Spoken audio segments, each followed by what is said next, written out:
पैसे दे दो तो कोई मुश्किल नहीं, अगर पैसे ना होन तो मुश्किल आ। सिर्फ जमीन सेल करन दा ये मकसद सी कि मेरे बेटे नू कोई मुश्किल ना आए। बेटे अखां दे सामने रखो, थोड़ी खा लो।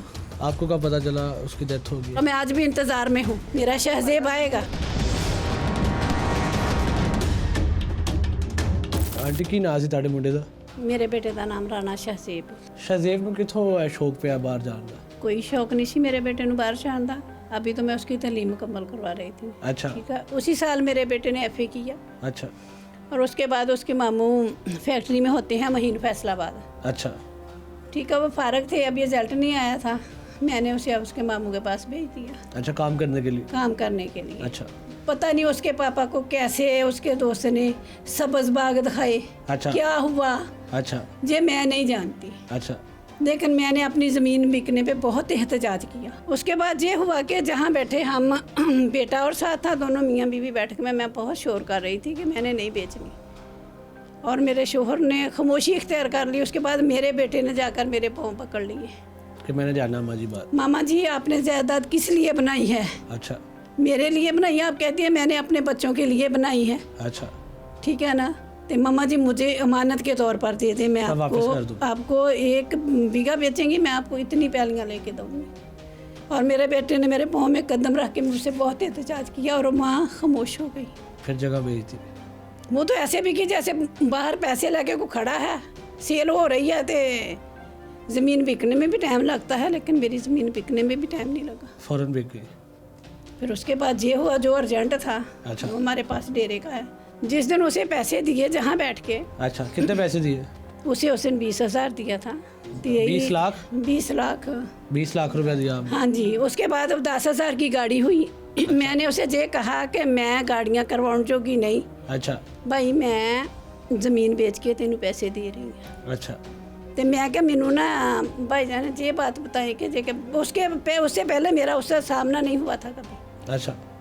कभी भी मेरा और उसका सामना नहीं हुआ था, लेकिन उस पैसे देन अपने बेटे वास्ते में उसका सामना करने जैसा बेटा बैठे ऐसी तरह उसका। अच्छा।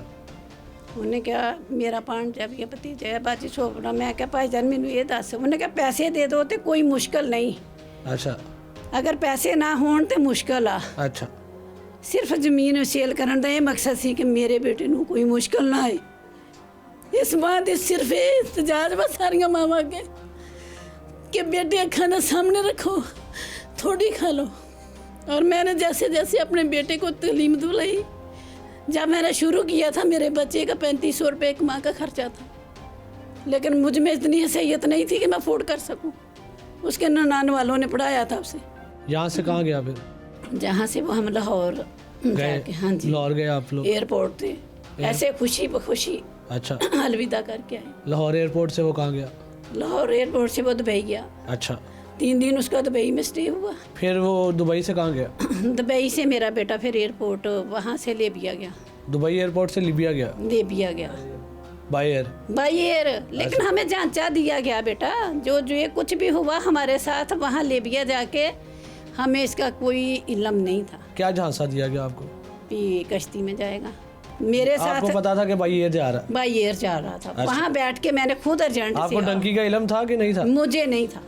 मैं आज भी अल्लाह के हुक्म से ये कहती हूँ कि मैंने अर्जेंट से जब बात की, उन्होंने कहा बाजी कोई टेंशन नहीं, परेशानी नहीं। यही बात कही कि पैसों का मसला था, अगर पैसे क्लियर कर देंगे तेरे बेटे को कोई मसला ही नहीं। अच्छा, लिबिया कितने दिन रहा वहाँ पे? लिबिया मेरा बेटा 2 माह रहा। 2 माह रहा? आगे आपने पूछा नहीं आगे क्यों नहीं जा रहे, इधर क्यों रुके हुए हो? बात होती थी उससे फ़ोन पे? होती थी। क्या कहता था? देखो एक माँ ज़मीन सेल करके भेज रही थी, वो मोबाइल नहीं ले सकती, उसके इतने वसाइल नहीं बेटा होते कि वो मोबाइल से अपने बेटे दूसरे घर फ़ोन आना होता था। अच्छा। ठीक है, वहाँ से। अच्छा, आपके पास अपना मोबाइल नहीं था? नहीं बेटा। आप किसी के फ़ोन से करती थी? किसी के फ़ोन से। उसके ताया के बात होती थी उससे? बात होती। आखिरी बात क्या हुई थी उससे? 4:30 बजे का टाइम था। उसने कहा फ़ोन, मेरी हमसाई बैठी थी मेरे पास। अच्छा। अस्सलाम वालेकुम मामा जी, मैं ठीक है।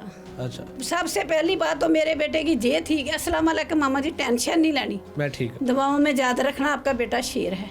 अच्छा। कभी मुझे जो मौका ही नहीं दिया कि मेरी माँ भी मुझे कोई तसल्ली दी। अच्छा, आपको हौसला दे देता था? हाँ, हर लफ्ज बा लफ्ज, हर बाप को भी मामू को भी। फिर मेरे घर वही औरतें जो मुझे मुबारक देने आती थी ना, वही आई कि चाचू बहुत परेशान था। मैं बहुत परेशान हुई भी क्यों परेशान सी की गल सी ਉਹਨਾਂ ਕੋਲੋਂ ਮੈਨੂੰ ਪਤਾ ਚੱਲਿਆ कि मेरा शहजेब भी उस कश्ती से लेकिन मैं फिर भी आपको कब पता चला उसकी डेथ हो गई है शहजेब की? नौज़बिल्ला अस्तगफिरुल्लाह मैं आज भी इंतज़ार में हूँ। इस माँ का दिल आज भी अल्लाह की तरफ से पाक है। मेरा शहजेब आएगा 2 साल से आपका बेटा नहीं आया। आएगा इंशाअल्लाह ताला। इस माँ की दुआ आज भी अल्लाह से यही है। अच्छा, आप इस उम्मीद में हैं कि आपका बेटा इंशाअल्लाह इंशाअल्लाह सब्र करने वालों के साथ अल्लाह होता है। लेकिन सब कहते हैं कि जो वो 700-800 लोग 700-800 लोग जो मर्जी जो कहे, लेकिन मैं अपने दिल और अपनी आंखों की तारों की बात करती हूँ। कि आपका बेटा आएगा, आपको ये यकीन है? यकीन है मुझे। जब माँ ऐसी बातें सुनती है ना तो आप भी एक बेटा है मेरा, मेरे सामने भी आप ऐसा ही मुझे लगता है जैसे मेरा शहजेब है। मेरे पूरे गांव में, मेरे ख़ानदान में भी मेरे शहजेब जैसा नहीं, बल्कि मेरी 7 नस्लों में भी शहजेब जैसा नहीं आएगा। शहजेब ही आएगा अल्लाह के हुक्म से।